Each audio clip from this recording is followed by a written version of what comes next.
The fever had been raging for 3 days when Duke Henry Whitford first realized the terrible truth about his life, that wealth and title meant nothing when death came calling, and that the grand estate he had inherited, the fortune he had accumulated, and the family name he had spent 32 years upholding could not buy him a single moment of genuine human compassion.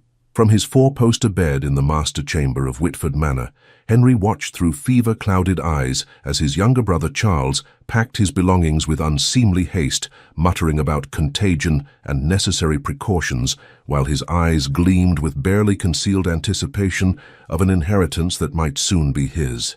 His sister Margaret had departed that very morning without so much as a farewell, claiming urgent business in London that everyone knew was nothing more than a convenient excuse to distance herself from a dying man whose will had not yet been changed in her favor.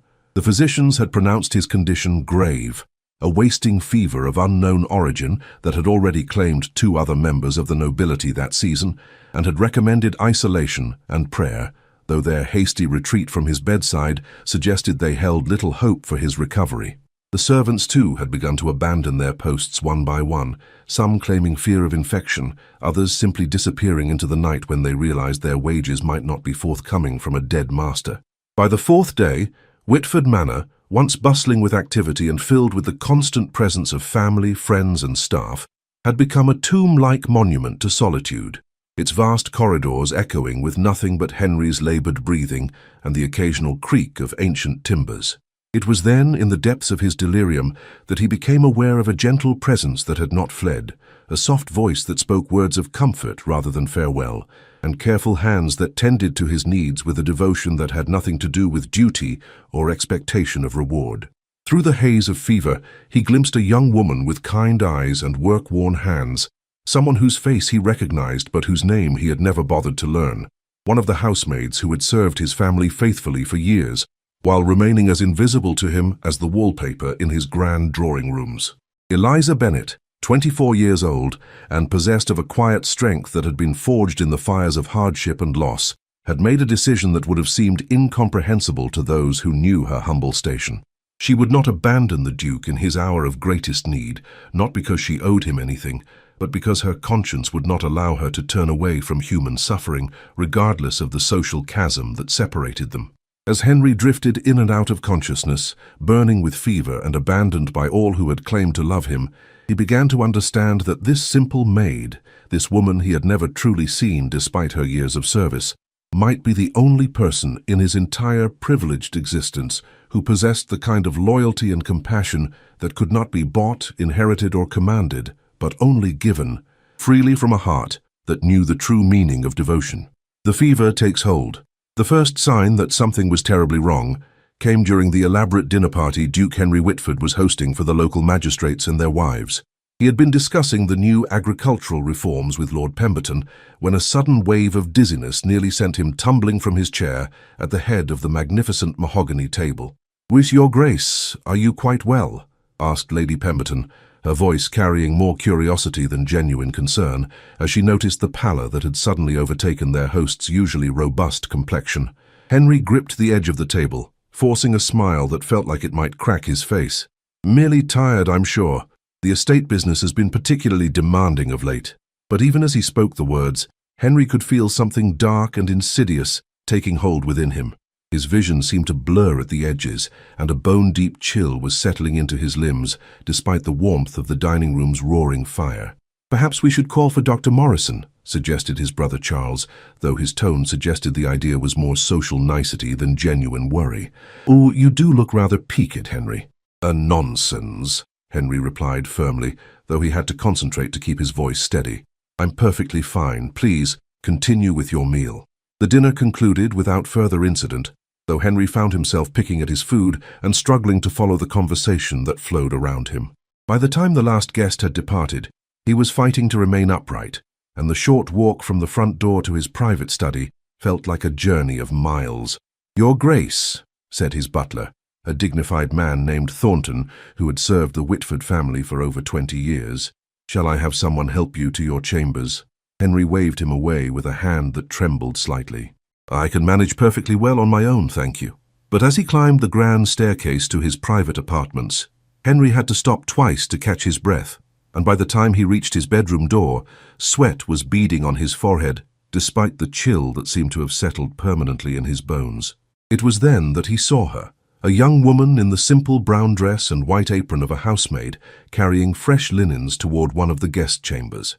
She paused when she noticed his obvious distress, her dark eyes filling with concern. "Your Grace, are you feeling unwell?" she asked, her voice soft but clear. Henry looked at her properly for perhaps the first time, though she had been working in his household for, how long? 3 years. 4. He realized with some shame that he had never bothered to learn her name, though her face was familiar from the countless times she had moved quietly through his home, tending to tasks that kept his life running smoothly. "I'm quite well," he said automatically, though the words came out as little more than a rasp. The maid, Eliza, he thought her name might be, stepped closer, her expression growing more worried. "Begging your pardon, Your Grace, but you don't look well at all. Perhaps I should fetch Dr. Morrison."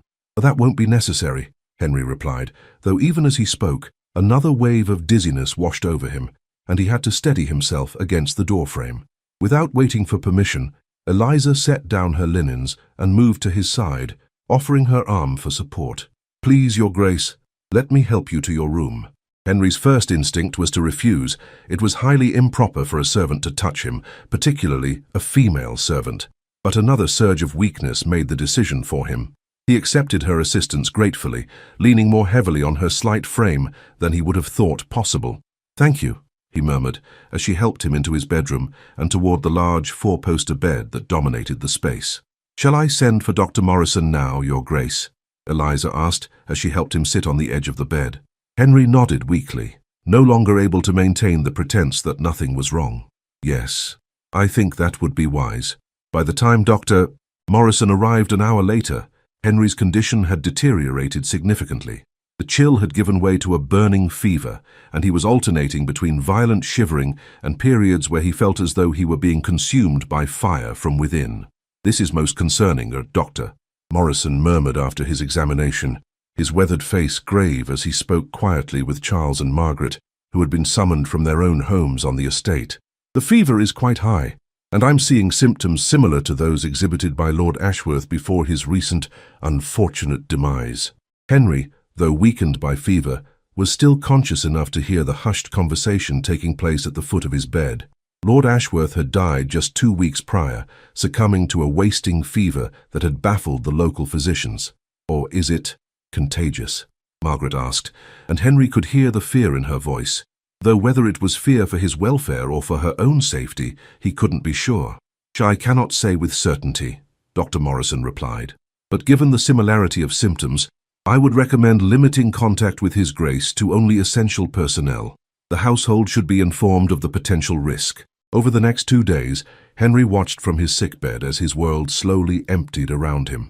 Margaret was the first to leave, claiming that her young children needed her attention and that she couldn't risk exposing them to whatever illness had taken hold of their uncle. Charles lingered longer, but Henry could see the calculation in his brother's eyes, weighing the risk of contagion against the potential benefits of being present should Henry's condition prove fatal.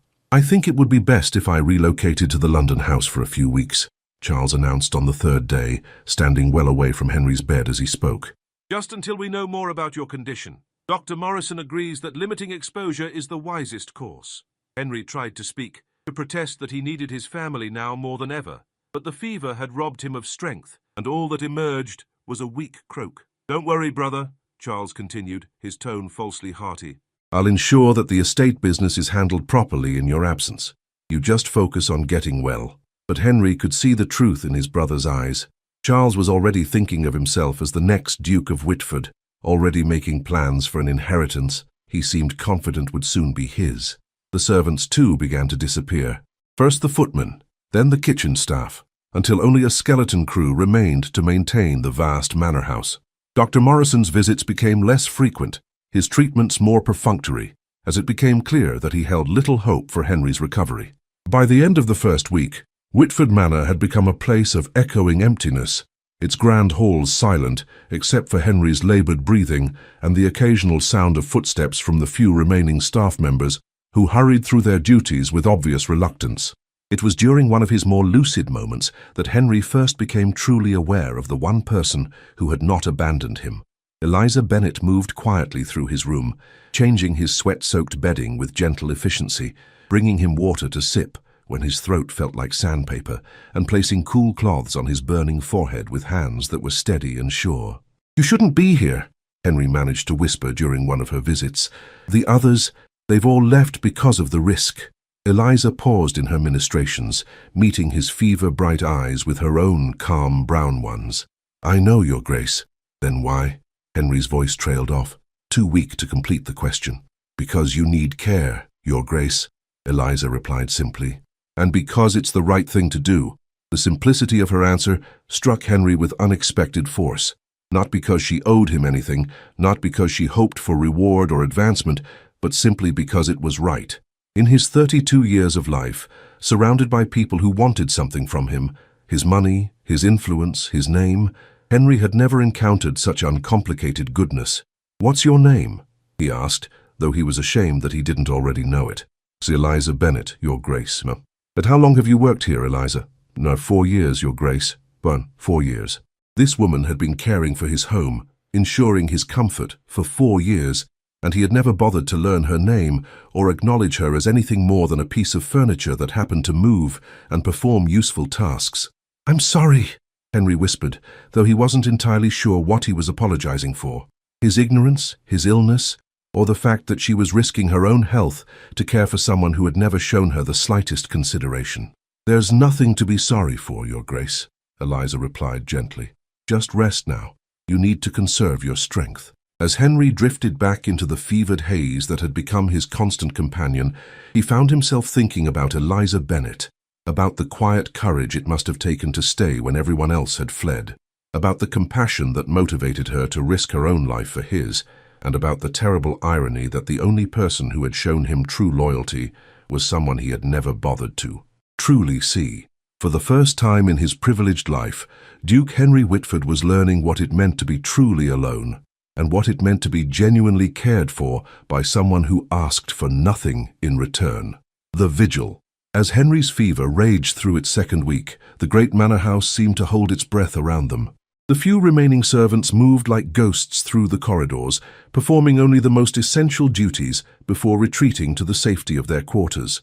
Even Mrs. Hartwell, the housekeeper who had served the family for 15 years, had taken to leaving Eliza's instructions on a tray outside the master bedroom door rather than risk entering the sick room herself. Eliza had moved a small cot into the dressing room adjacent to Henry's chamber, allowing her to respond quickly to his needs during the long, difficult nights when the fever seemed determined to claim him entirely. She slept fitfully, waking at every sound, every labored breath, every restless movement, every whispered word that emerged from his delirium. "Mother!" Henry called out during one particularly bad night, his voice hoarse and desperate. "Mother, please don't leave me. I'll be better. I promise I'll be better."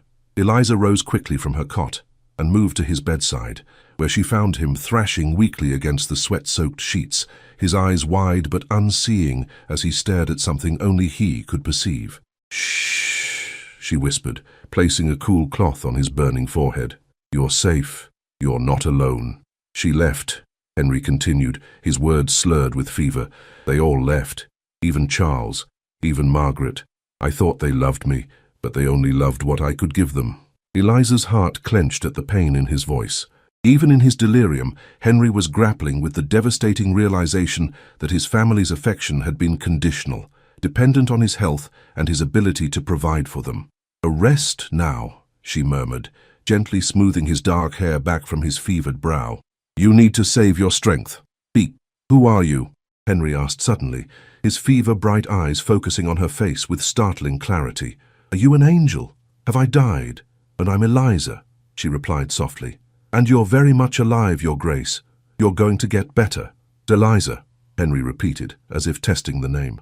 "Or why are you here? Why haven't you left like the others?" Eliza hesitated, unsure how to explain something she wasn't entirely sure she understood herself. "Because someone needs to take care of you," she said finally. "And because I've seen what it's like to be alone when you're suffering." "Have you?" Henry's voice was barely a whisper. "My mother died when I was 16, Eliza said, settling into the chair beside his bed. She had the lung fever, and it took her slowly. The other servants in the house where we worked were afraid of catching it, so they stayed away. I sat with her every night for 3 weeks, watching her grow weaker and weaker, knowing there was nothing I could do to save her but refusing to let her die alone. Henry stared at her through the haze of fever, struck by the quiet strength in her voice and the compassion that had motivated her to stay by his side despite the risk to herself. "I'm sorry," he managed. "That must have been terrible." "It was," Eliza admitted. "But I learned something important during those 3 weeks. I learned that sometimes the most important thing you can do for another person is simply to be present, to bear witness to their struggle, and to remind them that they matter enough for someone to stay." "Do I matter?" Henry asked, the question emerging from some deep, vulnerable place that the fever had exposed. "Yes," Eliza replied without hesitation. "You matter." The simple declaration seemed to calm something in Henry's fevered mind, and he closed his eyes, his breathing becoming slightly more regular as he drifted back into sleep. As the days passed, Eliza began to see glimpses of the man Henry might have been beneath the aristocratic facade that his position had required him to maintain. In his delirium, he spoke of childhood fears and dreams, of the pressure he had felt to live up to his father's legacy, of the loneliness that had plagued him even when surrounded by crowds of admirers and sycophants. "I wanted to be a scholar," he confessed during one of his more lucid moments. "When I was young, I dreamed of studying at university, of writing books about history and philosophy. But father said that dukes don't waste their time with such frivolous pursuits." "But it's not too late," Eliza said gently as she helped him sip some broth. "When you're well again, you could pursue those interests." Henry looked at her with surprise. "You think I'll recover?" "I know you will," Eliza replied with a conviction that surprised them both. "You're stronger than you realize, Your Grace." "Henry," he said quietly. "When we're alone like this, please call me Henry." The request was so far outside the bounds of propriety that Eliza hesitated. "Your Grace, I couldn't—" "Please," Henry interrupted. "I've spent my entire life being Your Grace to everyone around me. I'd like to know what it feels like to simply be Henry to someone."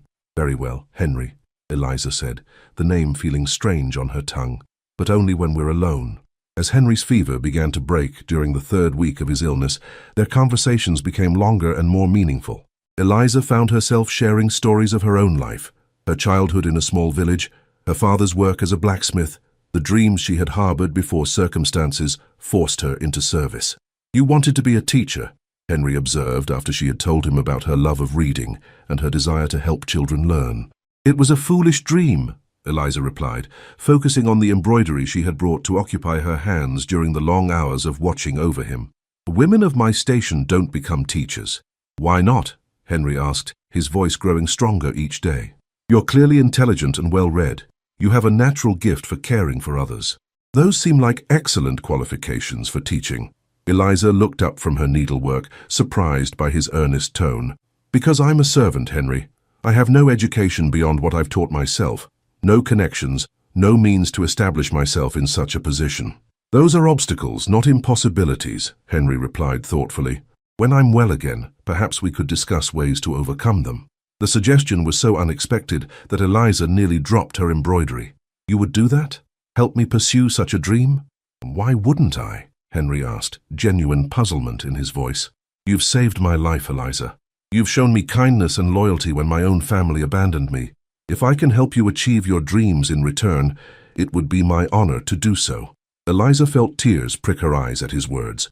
In all her years of service, no employer had ever asked about her dreams, much less offered to help her achieve them. The idea that Henry, a duke, a man of immense wealth and influence, would consider using his position to benefit someone like her was almost beyond comprehension. "You're very kind," she whispered. "No," Henry replied, his voice serious. "I'm learning to be human. There's a difference." As Henry's strength slowly returned, Eliza began to see the man he was becoming, or perhaps the man he had always been beneath the expectations and obligations of his position. He was thoughtful, curious about the world beyond his estate, and possessed of a dry sense of humor that emerged as his health improved. "I've been thinking," he said one afternoon, as Eliza helped him sit up in bed to take some solid food for the first time in weeks. "When I'm fully recovered, I want to make some changes to how this estate is run." "What sort of changes?" Eliza asked, settling into what had become her customary chair beside his bed. Better wages for the staff, for one thing. Improved living conditions in the servants' quarters. Perhaps a school for the children of the tenant farmers? Henry paused, then added quietly, "I want to be the kind of master who deserves the loyalty you've shown me." "And you already are," Eliza said softly. No," Henry replied, shaking his head. I was a man who accepted service without thought, who took loyalty for granted, who never bothered to learn the names of the people who made my comfortable life possible. But I want to be better than that. I want to be worthy of the second chance you've given me." As the 4th week of Henry's illness drew to a close, it became clear that the crisis had passed.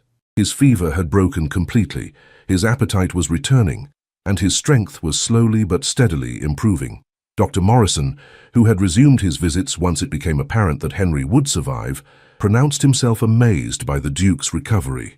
"Remarkable," the physician muttered as he completed his examination. "I was certain we would lose you, Your Grace. Whatever care you've received has been nothing short of miraculous." Henry's eyes found Eliza, who was quietly tidying his room while the doctor worked. "Yes," he said softly, "it has been miraculous indeed." As Dr. Morrison departed with promises to return in a few days, Henry realized that his recovery would soon bring an end to the intimate bubble of care and companionship that had sustained him through his darkest hours. Soon, the household would return to normal, the other servants would resume their duties, and Eliza would go back to being just another maid whose name he might or might not remember. The thought filled him with something approaching panic. "Eliza," he called as she prepared to leave his room for the evening. "Yes, Your Grace?" "Henry," he corrected gently. "And I wanted to say, that is, I wanted you to know." He struggled to find words for the gratitude and affection that had grown in his heart during their weeks together. "Thank you for everything. For staying when others left, for caring when you had no obligation to do so, for showing me what true loyalty looks like." Eliza smiled, the expression transforming her entire face. "You're welcome, Henry. I'm just glad you're going to be well."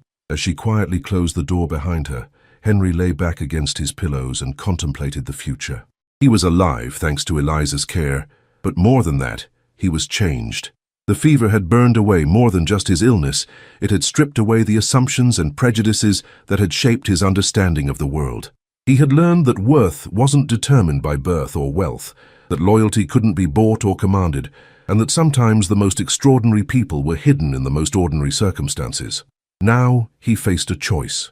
He could return to his old life, resume his old patterns, and pretend that nothing had changed. Or he could honor the lessons Eliza had taught him and become the man he now knew he could be. For Henry Whitford, the choice was surprisingly easy to make. The awakening. Henry's first venture outside his bedroom came on a crisp morning in early November, nearly 5 weeks after his illness had begun. Eliza had helped him dress in simple clothes, a white linen shirt and dark trousers that hung loose on his diminished frame, and now supported his arm as he made his way slowly down the grand staircase he had climbed with such difficulty on that first terrible night. The manor house felt different to him now, though he couldn't immediately identify why. As they walked through the main hall, past portraits of his ancestors, and beneath the crystal chandelier that had welcomed countless distinguished guests, Henry realized what had changed. He was seeing his home through different eyes. "The servants' quarters are in the east wing, aren't they?" he asked Eliza, as they paused to rest in the morning room. "Yes, Your Grace," Eliza replied, automatically reverting to formality now that they were in the public areas of the house. "I'd like to see them," Henry said. "I've lived in this house for 32 years, and I've never once visited the areas where my staff live and work." Eliza looked surprised. "Your Grace, I'm not sure that would be... That is, the servants might find it unusual for you to show interest in their welfare," Henry finished. "Then it's past time I started doing unusual things." The servants' quarters were a revelation to Henry, and not a pleasant one. The rooms were small and cramped, with thin walls that would provide little warmth during the harsh winter months. The furnishings were sparse and worn, and the single window in each room was small and positioned too high to provide much natural light. "How many people share each room?" Henry asked, his voice tight with something that might have been shame. 2 or 3, depending on their position in the household, Eliza replied quietly. "The kitchen maids share, as do the housemaids. The senior staff have rooms to themselves." Henry thought of his own spacious bedroom suite, with its sitting area, dressing room and private bath, and felt sick. "This is unacceptable," he said firmly. "No one should have to live in such conditions." "Your Grace, these accommodations are quite standard for UP." "I don't care what's standard," Henry interrupted. "I care what's right. We're going to make changes, Eliza. Significant changes." Over the following days, as Henry's strength continued to return, he threw himself into learning about every aspect of his estate's operations. He met with his steward, a competent but unimaginative man named Mr. Thornbury, and began asking questions that clearly made the man uncomfortable. "The tenant farmers' cottages," Henry said, reviewing the estate ledgers in his study. "When were they last improved?" "I believe some repairs were made." "Oh, perhaps 8 years ago, Your Grace," Thornbury replied, consulting his records. "Minor improvements to the roofing and such a 8 years, Henry repeated. "And the wages for the household staff?" "May have remained steady for the past 5 years, Your Grace. Very reasonable rates, well within the standard range for keeping people in poverty while I live in luxury," Henry finished grimly. "Mr. Thornbury, I want you to prepare a comprehensive report on the living conditions of every person who works on this estate. I want to know about their housing, their wages, their families, their needs. And I want it within the week." Thornbury's eyebrows rose nearly to his hairline. "Your Grace, such an undertaking would be quite extensive. Perhaps if you could tell me what specific concerns—" "My concern is that I've been a negligent landlord and employer," Henry said bluntly, "and I intend to remedy that situation immediately." Word of the Duke's unusual interest in his servants' welfare spread quickly through the household, generating a mixture of hope, confusion, and suspicion. Some of the staff who had fled during his illness began to return, drawn by rumors of improved conditions and increased wages. Others remained skeptical, certain that this new concern for their welfare would prove to be a temporary whim that would fade once His Grace fully recovered. Eliza found herself in an increasingly awkward position. During Henry's illness, she had been his primary caregiver, sharing intimate conversations and developing a relationship that transcended the usual boundaries between master and servant. Now, as the household returned to normal operations, she was expected to resume her former role as an invisible housemaid, while Henry reassumed his position as the distant, aristocratic Duke. "You've been avoiding me," Henry observed one afternoon when he encountered Eliza in the library, where she was dusting the countless volumes he had never bothered to read. "Not avoiding, Your Grace," Eliza replied carefully, not meeting his eyes. "Simply returning to my proper duties now that you're well." "Your proper duties," Henry repeated, his voice carrying a note of frustration. "And what if I don't want you to return to being invisible? What if I value your counsel and your company?" Eliza finally looked at him, her brown eyes troubled. "Your Grace, what happened during your illness was extraordinary circumstances, but you're a duke and I'm a maid. The world hasn't changed just because you've recovered. Soon, hasn't it?" Henry asked, moving closer to where she stood among the towering bookshelves. "And I've changed, Eliza, fundamentally and irrevocably. I can't go back to being the man I was before, the man who never saw you, who never appreciated your worth, who accepted loyalty without offering anything in return." "What are you saying?" Eliza whispered. "I'm saying that I don't want to lose what we found together during those weeks. I'm saying that you've become important to me in ways I'm still trying to understand. I'm saying that I care about you, Eliza Bennet, and I want you in my life in a capacity that goes far beyond your duties as a housemaid." Eliza stared at him, her heart racing with a mixture of hope and terror. "Henry, you can't mean— that is, the difference in our stations—" "It means nothing to me," Henry said firmly. "I've learned that worth isn't determined by birth or wealth, but by character and compassion. And by those measures, you are the most valuable person I've ever known." "Oh, but society— "Oh, it can go to hell," Henry said with surprising vehemence. "I've spent my entire life living according to society's expectations, and where did it get me? Alone and abandoned when I needed help most, surrounded by people who saw me as nothing more than a source of wealth and status. You're the only person who has ever cared for me without wanting something in return, and I'll be damned if I let social conventions keep us apart." Eliza felt tears streaming down her face as she struggled to process what he was saying. "Henry, even if you mean what you're saying now, you'll change your mind when you're fully recovered. When you remember who you are and what your position requires, I know exactly who I am," Henry interrupted, reaching out to gently cup her face in his hands. "I'm a man who was dying alone until an angel disguised as a housemaid saved his life. I'm a man who has learned the difference between being served and being loved. I'm a man who wants to spend the rest of his life proving himself worthy of the extraordinary woman who showed him what true devotion looks like. Are you talking about marriage? Eliza breathed, hardly daring to believe what she was hearing. I'm talking about love, Henry replied.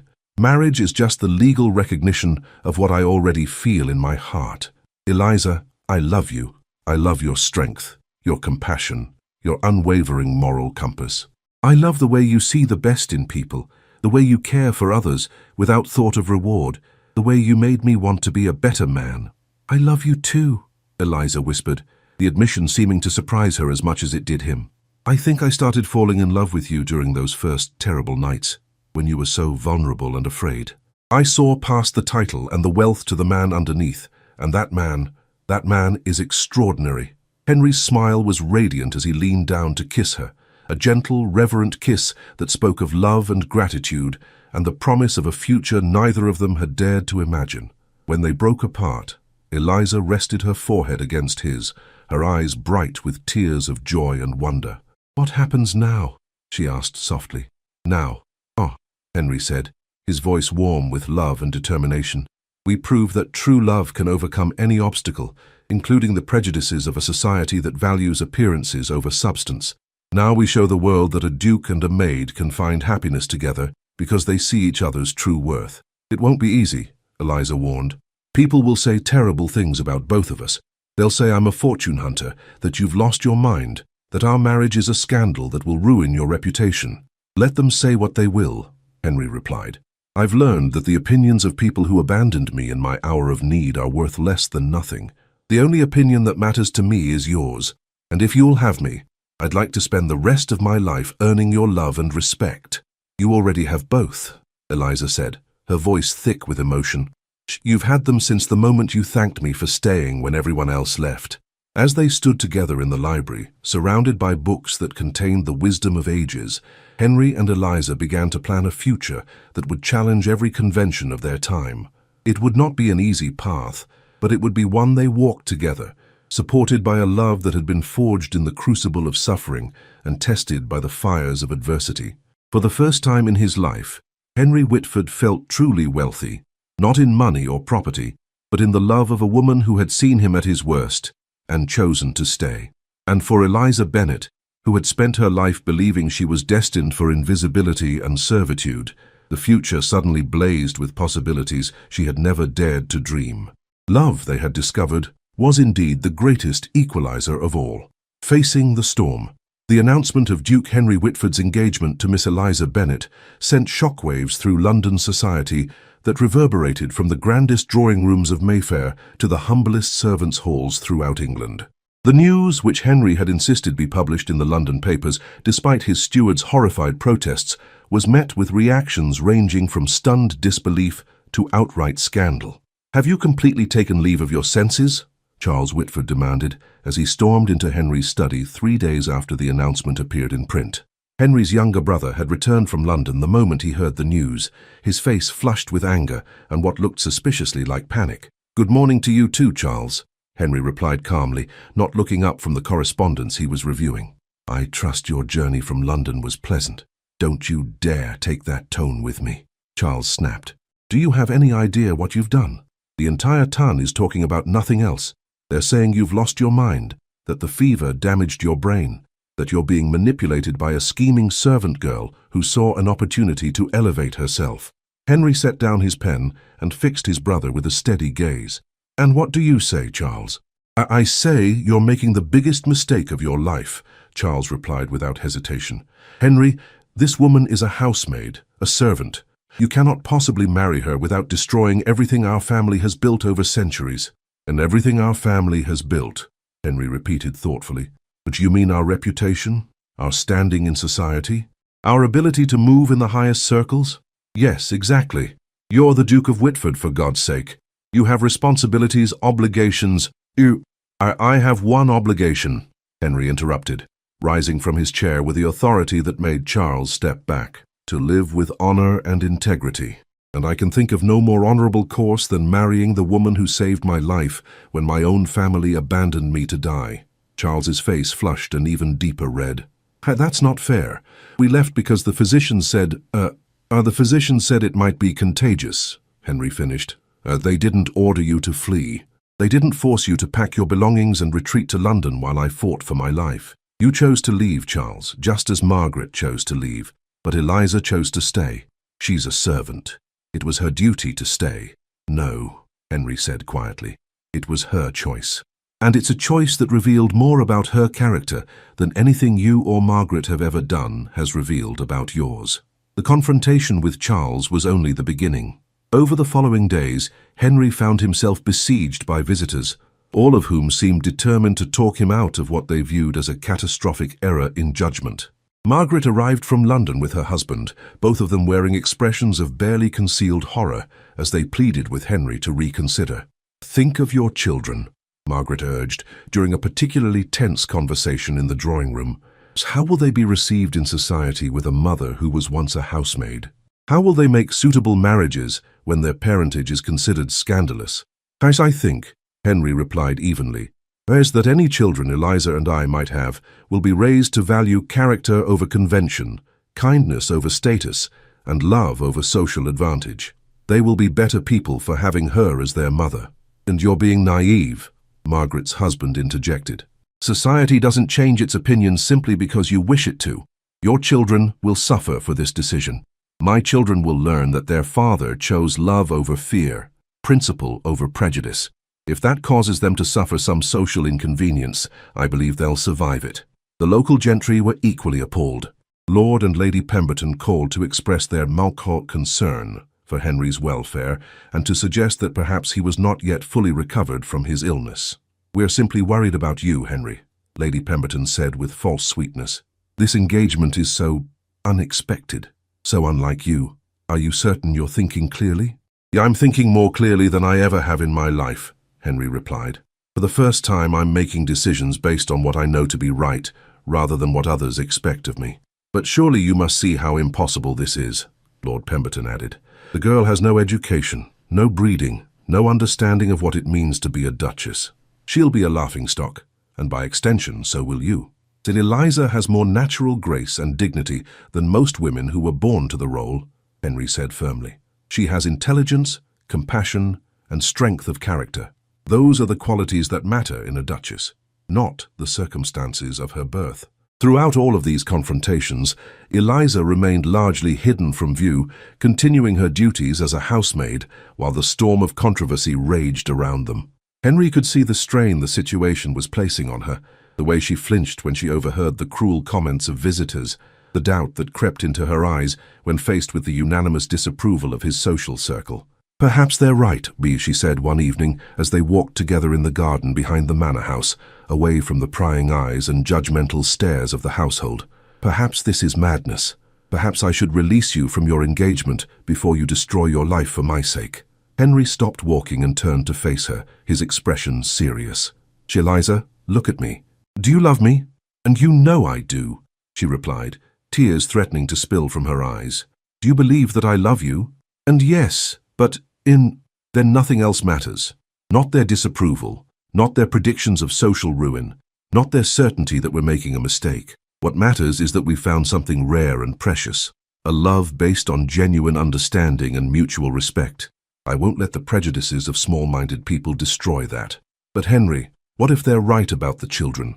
What if our marriage does make life difficult for them?" Henry took her hands in his touch warm and reassuring. "Eliza, my darling, every generation faces the choice between perpetuating the prejudices of the past or working to create a better future.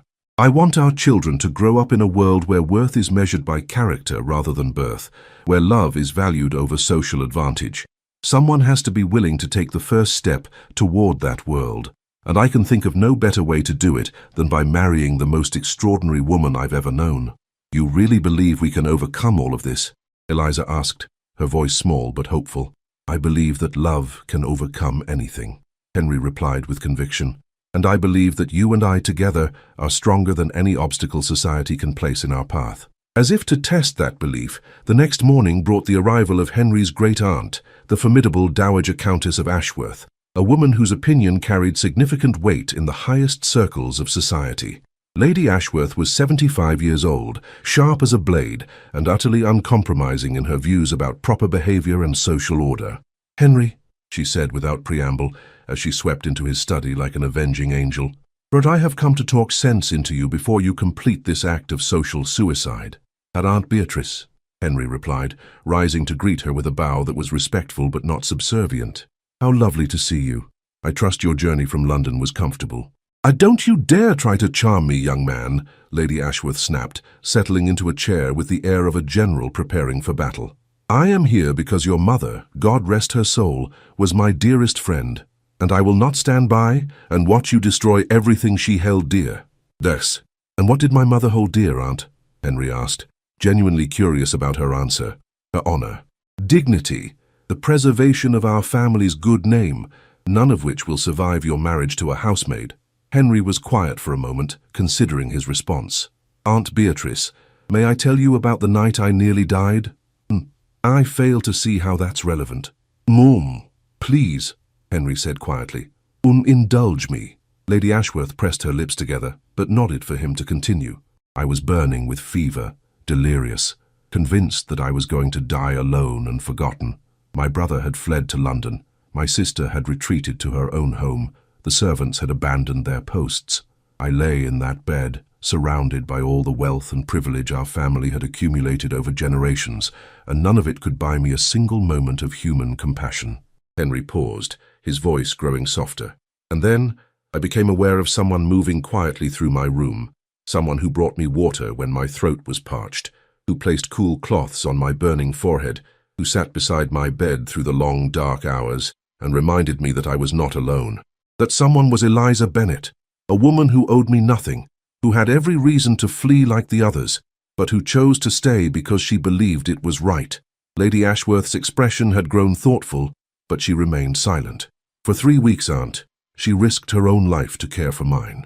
Not because she hoped for reward, not because she saw an opportunity for advancement, but because she possesses the kind of moral courage that our so-called betters seem to have forgotten entirely. She saved my life, and in doing so, she showed me what true nobility looks like." "That's a very touching story," Lady Ashworth said finally.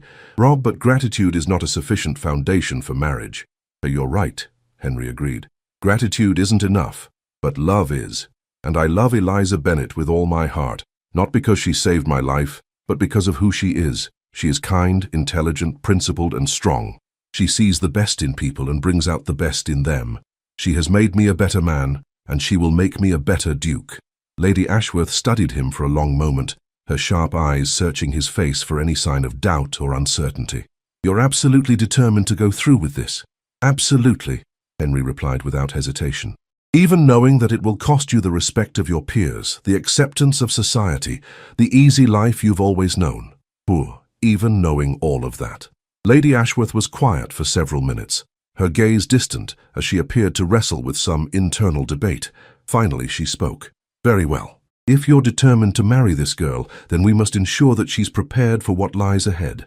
She'll need proper training in deportment, education in the social graces, instruction in the duties and expectations of a duchess. I assume she can read and write?" Henry blinked in surprise at this unexpected turn. Yes, she's quite well educated, actually. She reads voraciously and has a natural intelligence that... Good. That will make things easier. I'll arrange for suitable tutors to come from London. We'll need to work on her speech, her posture, her understanding of social protocols. If she's going to be a duchess, she must be above reproach in every way that matters. Aunt Beatrice, are you saying? Now I'm saying that if you're going to scandalize society, you might as well do it properly, Lady Ashworth replied, with something that might have been a smile. Your mother always said that love was the most important thing in a marriage, though she was never given the chance to marry for love herself. Perhaps it's time someone in this family had the courage to follow their heart instead of their obligations. Henry felt a surge of gratitude and relief, so powerful it nearly brought him to his knees. "Thank you," he said quietly. "Your support means more than you know." Don't thank me yet," Lady Ashworth warned. "The road ahead will be difficult, and there will be many who never accept your choice. But if this girl truly possesses the qualities you claim she does, then perhaps she'll prove them all wrong." As Lady Ashworth departed to begin arrangements for Eliza's education and preparation, Henry felt a renewed sense of hope. The storm of disapproval would continue to rage around them, but they would not face it alone.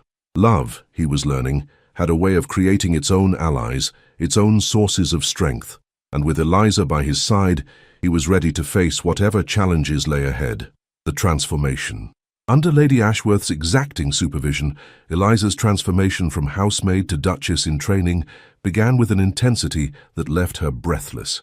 The elderly countess had taken up residence at Whitford Manor, bringing with her a small army of tutors, seamstresses and instructors whose sole purpose was to prepare Eliza for her future role.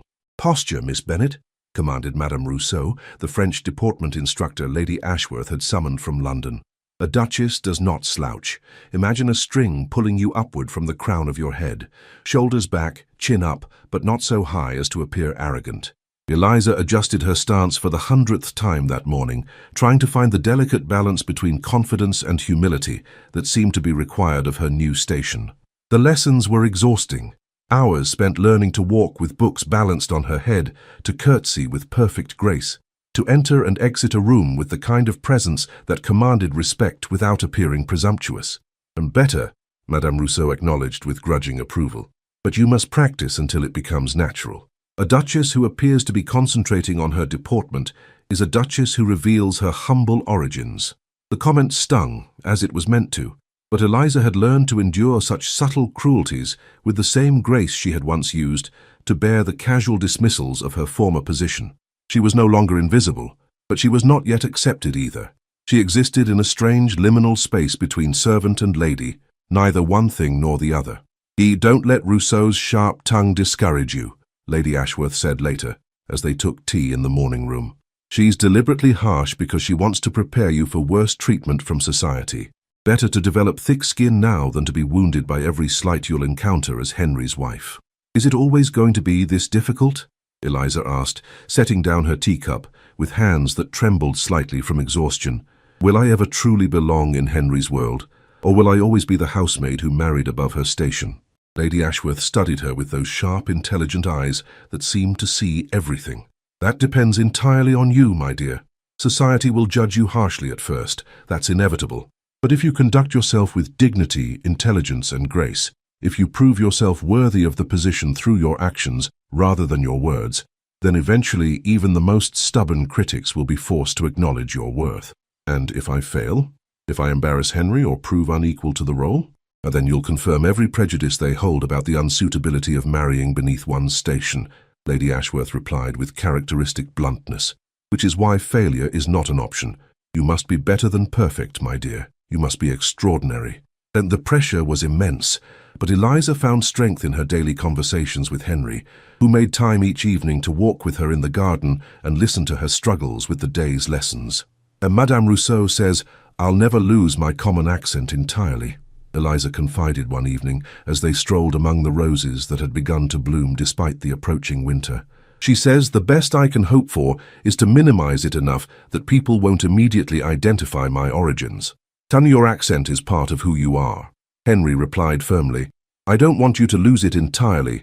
It reminds me of your authenticity, your connection to the real world that I was so isolated from." "But Henry, if it marks me as common, and then it marks you as honest," Henry interrupted. "Eliza, I fell in love with you exactly as you are. I don't want you to become someone else in order to please people whose opinions I don't value.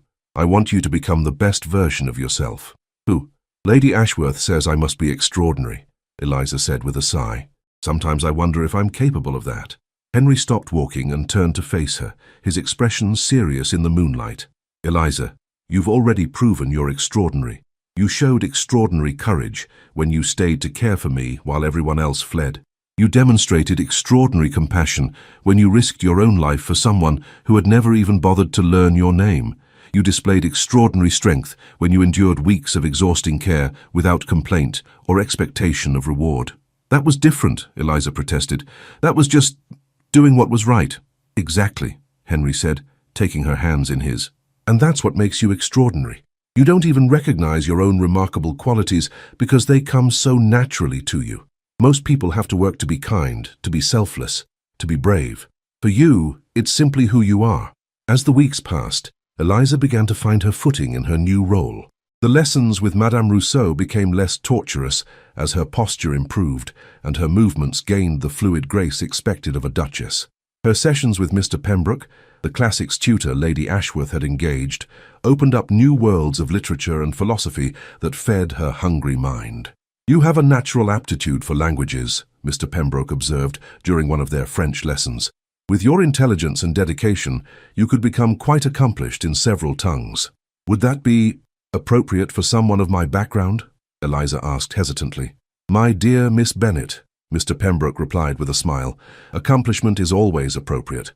The more educated and cultured you become, the more difficult it will be for anyone to question your fitness for your future position." Perhaps the most challenging lessons came from Mrs. Hartwell, the housekeeper who had served the Whitford family for 15 years and who now found herself in the awkward position of instructing her former subordinate in the management of a ducal household. "The mistress of a great house must know every aspect of its operation," Mrs. Hartwell explained, as they toured the kitchens, pantries and storage areas that Eliza had once cleaned but never truly understood. "You must be able to plan menus for everything from intimate family dinners to grand entertainments for 50 guests. You must understand the hierarchy of servants, the proper allocation of duties, the management of household accounts." "It seems overwhelming," Eliza admitted as they reviewed the complex schedules that govern the daily life of the manor.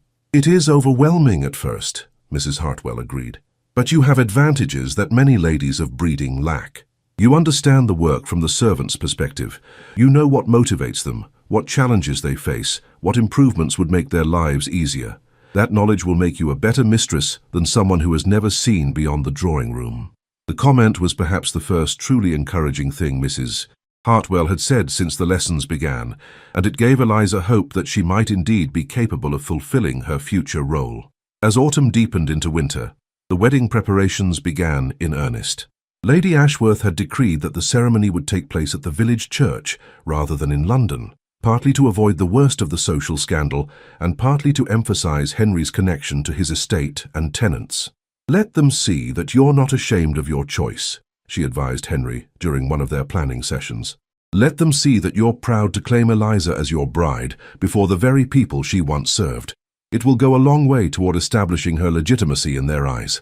The guest list was a careful balance of family obligations and strategic inclusions. Charles and Margaret would attend, of course, though their disapproval remained palpable. Several of Henry's closest friends had agreed to come, some out of loyalty and others out of curiosity. A selection of local gentry had been invited, along with representatives from the tenant farming families and the household staff. "It will be unlike any wedding our circles have ever seen," Lady Ashworth observed with what might have been satisfaction. "But perhaps that's exactly what's needed. Perhaps it's time to shake up the established order." The most significant challenge came in the form of Eliza's wedding dress. The local seamstresses were skilled but had never created a gown suitable for a duchess, while the fashionable London modistes were reluctant to associate themselves with what they viewed as a scandalous match. "We'll design it ourselves," Lady Ashworth declared, after the third London establishment declined their commission. "I have some skill with fashion, and we can engage local craftswomen to execute our vision. It will be more meaningful anyway, a dress created specifically for you, rather than adapted from someone else's design." The resulting gown was a masterpiece of understated elegance. Made from ivory silk with delicate pearl embroidery, it was designed to complement Eliza's natural beauty rather than overwhelm it.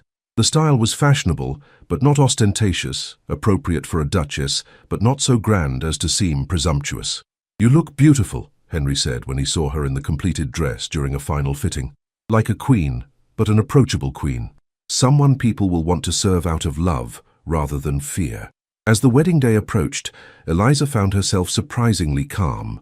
The months of preparation had given her confidence in her ability to fulfill her new role, while Henry's unwavering support had convinced her that their love could indeed overcome the obstacles they faced. "Are you nervous?" Lady Ashworth asked on the morning of the ceremony as she helped Eliza with her final preparations. "Strangely, no," Eliza replied, studying her reflection in the mirror. The woman looking back at her bore little resemblance to the humble housemaid who had once moved invisibly through these same rooms. This woman stood tall and confident, her bearing dignified, her expression serene. "I think I'm ready." "I believe you are," Lady Ashworth agreed. "You've worked harder than any pupil I've ever known, and you've exceeded every expectation. Henry is fortunate to have found you." The ceremony itself was a revelation. The small village church was packed with an unlikely congregation, dukes and farmers, servants and gentry, all gathered to witness a union that challenged every convention of their time. As Eliza walked down the aisle on the arm of Mr. Thornbury, the estate steward who had agreed to give her away in the absence of any family, she felt the weight of history in the moment. Henry waited at the altar, resplendent in his formal attire but with eyes only for her. When their gazes met, his smile was so radiant that it seemed to light up the entire church. "Dearly beloved," the vicar began, his voice carrying clearly through the hushed sanctuary, "we are gathered here today to witness the union of Henry James Whitford, Duke of Whitford, and Eliza Mary Bennet in holy matrimony." The words that followed were traditional, but their meaning was revolutionary. As Henry and Eliza exchanged vows, promising to love, honor, and cherish each other, regardless of the challenges that lay ahead, they were not just joining their lives together. They were making a statement about the power of love to transcend social barriers. "You may kiss the bride," the vicar announced. And when Henry lifted Eliza's veil and pressed his lips to hers, the church erupted in applause that was both celebratory and defiant. As they walked back down the aisle as husband and wife, Eliza caught sight of faces in the congregation, some approving, some skeptical, some openly hostile. But she also saw tears of joy on the faces of the household staff who had watched her transformation, pride in the eyes of the tenant farmers who had always known her kindness, and satisfaction on Lady Ashworth's face as she witnessed the success of her protégé.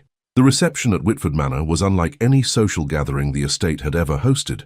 Dukes danced with dairymaids, countesses shared tables with kitchen staff, and the rigid hierarchies that usually governed such events were temporarily suspended in celebration of a love that had already proven its power to break down barriers. "You've done something remarkable here," observed Lord Pemberton as he approached Henry during the festivities. "I'll admit, I had my doubts about your choice, but seeing Eliza tonight, she carries herself like she was born to be a duchess." "She was born to be extraordinary," Henry replied, watching his new wife as she moved gracefully through the crowd, speaking with equal warmth to every guest regardless of their station. "I was just fortunate enough to recognize it." As the evening drew to a close and the last guests departed, Henry and Eliza found themselves alone in the garden where they had shared so many conversations during her transformation from maid to duchess. "How do you feel, Your Grace?" Henry asked, using her new title with a mixture of pride and affection. "Like I'm exactly where I belong," Eliza replied, her voice full of wonder at the truth of the statement. "For the first time in my life, I feel like I'm exactly who I'm meant to be." "And who is that?" "Your wife," Eliza said simply. "Your partner, your equal. Someone who can stand beside you and help you be the best duke you can be, while you help me be the best duchess I can be." As they stood together under the stars, surrounded by the roses that had witnessed their courtship and the gardens that had been the setting for so many of their most important conversations, Henry and Eliza knew that they had achieved something remarkable.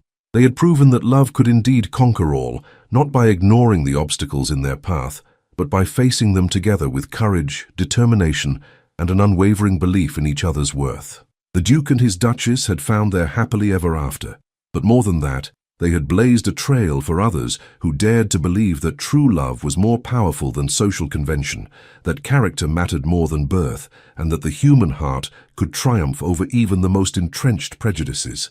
Their love story would be remembered not just as a romance, but as a revolution, a quiet but profound challenge to a world that valued appearances over substance, wealth over worth, and tradition over truth.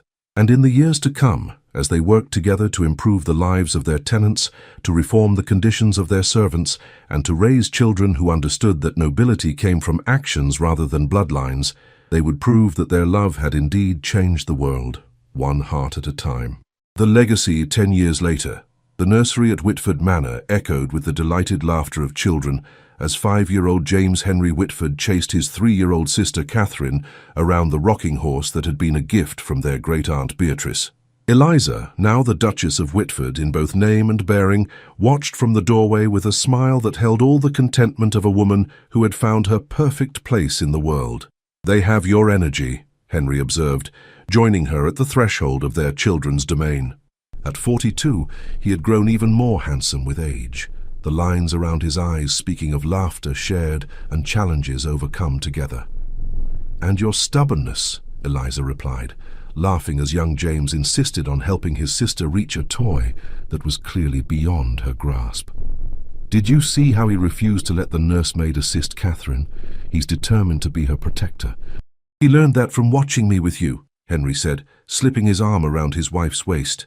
"The importance of taking care of the people you love." The years had been kind to them both. Eliza had grown into her role as Duchess with a grace and capability that had gradually won over even their harshest critics. She had become known throughout the county for her charitable works, her improvements to the estate's schools and hospitals, and her innovative approaches to tenant welfare that other landowners had begun to emulate. "The letter from the Children's Foundation arrived this morning," Eliza said, pulling an envelope from her pocket. "The school we funded in Manchester has exceeded all expectations. They're requesting support for 2 additional locations." "Of course," Henry replied without hesitation. "Education is the great equalizer, isn't it? Every child deserves the chance to rise as far as their talents and determination can take them." It was a philosophy they had put into practice not just in their charitable endeavors, but in their own household. The servants at Whitford Manor were the best paid and best treated in the county, their children educated alongside the tenant farmers' offspring in schools that Eliza had established and Henry had funded.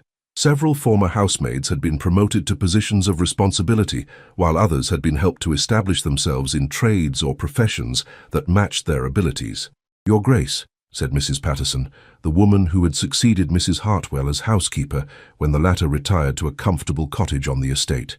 "Lord and Lady Pemberton have arrived for tea." "Thank you, Mrs. Patterson. We'll be down shortly." As they made their way to the drawing room, Eliza reflected on how much had changed since their wedding day. The Pembertons, who had once been among their most vocal critics, had become close friends and allies.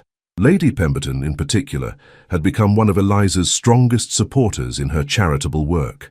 "Eliza, my dear," Lady Pemberton said, rising to embrace the Duchess as they entered the drawing room, "you look radiant as always. And Henry, you appear to be thriving. Marriage clearly agrees with you both." "Indeed it does," Lord Pemberton agreed, accepting a cup of tea from Eliza with genuine warmth. "We've just come from London, and I must tell you, your reputation there continues to grow. The Queen herself mentioned your work with the children's schools during our audience last week." "Her Majesty is very kind," Eliza replied modestly, though Henry could see the pleasure the compliment brought her. "Kind, perhaps, but also accurate," Lady Pemberton added. "You've become quite the model for other ladies of rank, you know. There's talk of establishing a formal organization to coordinate charitable efforts among the nobility, with you as one of the founding members." As their guests departed that evening, Henry and Eliza walked through the gardens that had been the setting for so many of their most important conversations. The roses were in full bloom, their fragrance perfuming the warm summer air, while the sound of their children's laughter drifted from the nursery windows above. "Do you ever regret it?" Eliza asked, a question she had not posed in years, but which sometimes still surfaced during moments of quiet reflection. "The scandal, the social upheaval, the challenges we faced in those early years." Henry stopped walking and turned to face her, his expression serious but warm. "Eliza, my love, marrying you was the best decision I ever made. Not just because I love you, though I do, more deeply with each passing year, but because you made me a better man, a better duke, a better human being." "You did the same for me," Eliza replied softly. "You saw worth in me when I couldn't see it in myself. You gave me the courage to become more than I ever dreamed possible." "We saved each other," Henry said, taking her hands in his. "You saved my life when I was dying, and I like to think I saved your dreams when society would have kept you invisible forever." As they stood together in the garden, surrounded by the beauty they had created and the love they had nurtured, both Henry and Eliza knew that their story had become something larger than themselves. They had proven that love could indeed conquer all, that worth was not determined by birth but by character, and that two people committed to each other and to doing good in the world could create ripples of change that extended far beyond their own lives. Their children would grow up understanding that nobility was earned through actions rather than inherited through bloodlines. The servants in their household would know that their contributions were valued and their potential recognized. The tenants on their estate would benefit from innovations in education, healthcare, and working conditions that other landowners would eventually adopt. And somewhere in England, in a great house where a duke lay dying while his family fled in fear, a humble maid would remember the story of Eliza Bennet and find the courage to stay, to care, to love without expectation of reward. The cycle would continue, one act of compassion inspiring another, one love story proving that the next was possible. For Henry and Eliza Whitford, Duke and Duchess of Whitford, had discovered the most important truth of all, that love, when it is genuine and selfless and brave enough to challenge the world's prejudices, has the power to transform not just two hearts, but an entire society. Their legacy would live on in the lives they had touched, the barriers they had broken, and the example they had set for all who dared to believe that true love could indeed conquer all. Their love story became a beacon of hope that illuminated the truth that genuine worth comes not from the circumstances of one's birth, but from the content of one's character. Duke Henry Whitford and Duchess Eliza proved that when love is rooted in mutual respect, shared values, and unwavering commitment to each other's growth, it can overcome any obstacle society places in its path. Their union showed the world that the greatest nobility lies not in ancient bloodlines or vast fortunes, but in the courage to see beyond surface appearances to the extraordinary potential that exists within every human heart. In choosing love over convention, compassion over prejudice, and character over class, they created a legacy that would inspire generations to come, a reminder that true love, when it is brave enough to challenge the status quo, has the power to change the world one heart at a time.